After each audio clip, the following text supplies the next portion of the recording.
Good afternoon, everyone. Well, we're back. It's been a while. We've been busy with a few projects, living, etc. So it's been a while since we made a video, but I thought, why not get back into making some videos? For today, I want to be, well, working up a few leftovers, and I thought, well, why don't we turn that into a nice little quiche? And I thought, well, why don't we do something as French as we possibly can.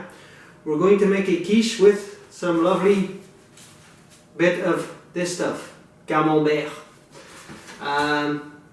So we will be using a few of the classical ingredients like some leeks, some bacon bits. In this case I store-bought them because I'm out of fresh bacon.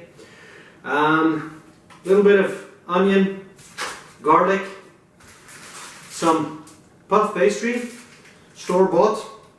Again, if you can, guys, this one is store-bought puff pastry but made with real proper butter. A lot better than the ones made with palm oil.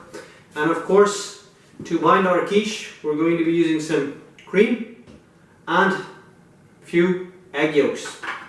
It's a basic recipe with, well, just a variation that we will be using some nice, very stinky French cheese.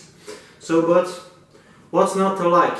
A lot of salty, nice, stinky stuff all will go into the oven and make a nice dish. Well, enough said, let's get cooking, guys. First order of business, that would be to get our veggies cooking. So in this case I'm going to stew up my leeks in just a little bit of butter and a splash of water. So I like to, there we go, stew up my vegetable first, so they are just easier to work with first of all in our casserole. So what this is going to just simmer away for a few, about 5 to 10 minutes until they're nice and soft, and we can drain these. The next port of call, that will be indeed, we are going to fry up A, our bacon, and B, in the same time we will be frying up our onions and the clove of garlic nicely together.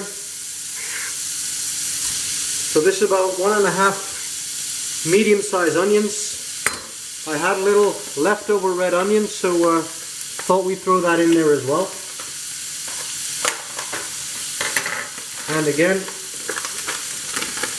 some more bacon.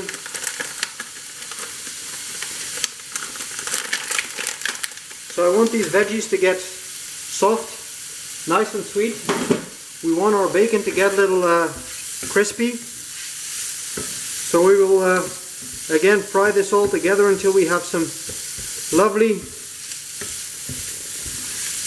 cooked through stuff and nice sweet onions. We are one step further, so we can start indeed filling up our quiche.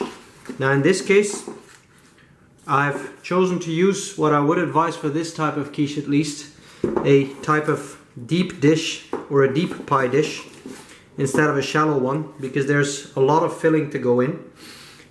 What we did, as you see, we fried up our bacon, our onions, and I already added in my leeks. It's still a little bit warm but not piping hot anymore.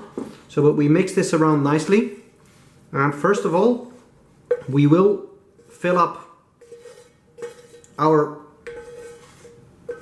mold. Now I advise, I already put, as you saw,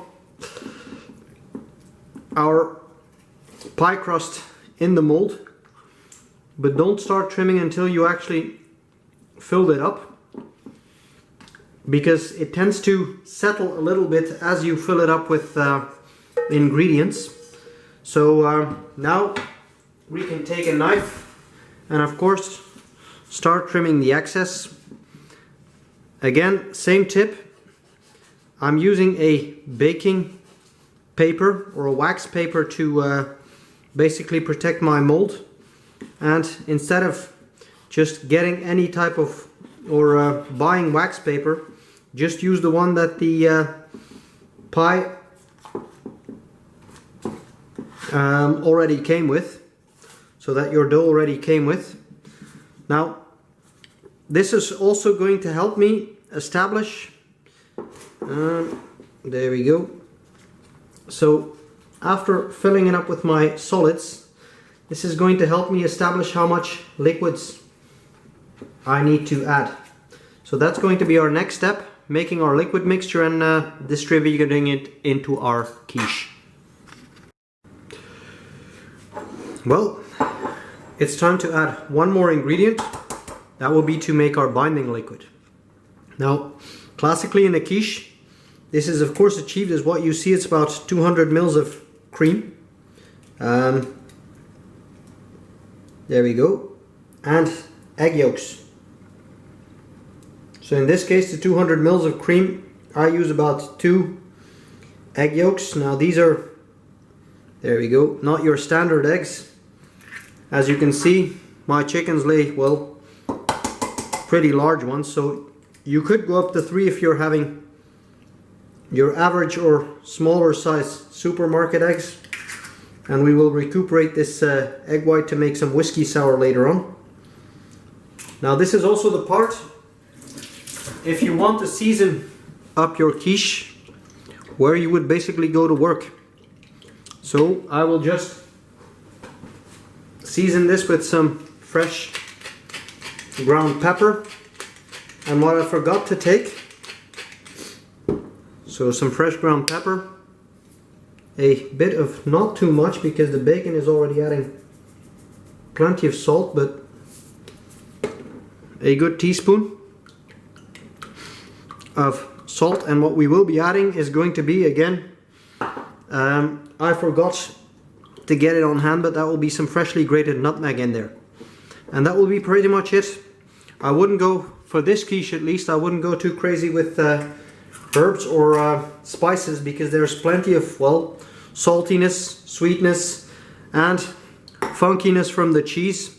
So whatever you try to put in there for herbs and spices is probably gonna get lost in here. So again, I'm gonna add some fresh nutmeg, and we can distribute this on top of our quiche and finish. It is time to finish up. So first of all, we will pour it in our liquid. Now one thing I forgot to mention that I did add was about a good rich 1.5 tablespoons of the creme fraiche. I do like that lovely tangy flavor. So we will just jiggle to distribute a little bit, but that'll handle itself in the oven pretty much. And the only thing that's left to do is, well, I've cut my cheese into, first of all, down the middle, and I've cut those little pieces into sections, about 8. And of course, that is to distribute our cheese on top of our quiche. There we go. So distribute this as nicely as you can. Now all of this is going to, of course, cook down, melt into each other, and make for a very, very lovely rich quiche.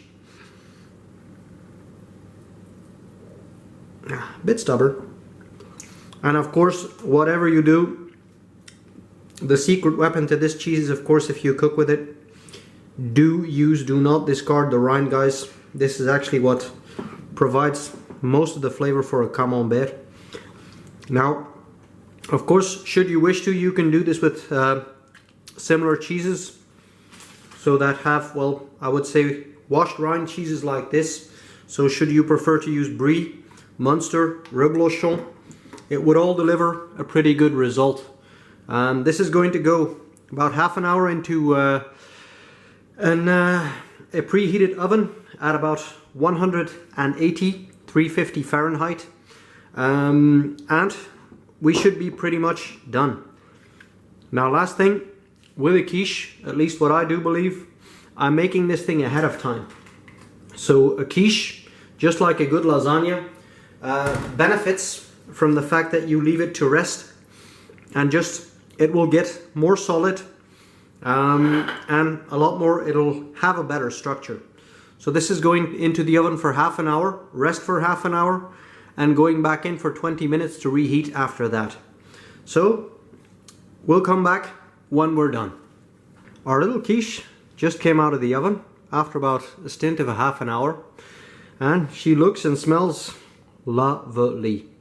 Now again, I would advise for a quiche, bake this ahead of time, leave to rest, and just reheat. Personally, I think the structure will be a lot more firm inside. I'm gonna leave this to rest personally for about a good half an hour, reheat for 10 more minutes, and should be great to eat. I would serve this up with some dry white wine, or what I have today, it's gonna be some dry rosé, but just cut a slice and, well, enjoy, guys.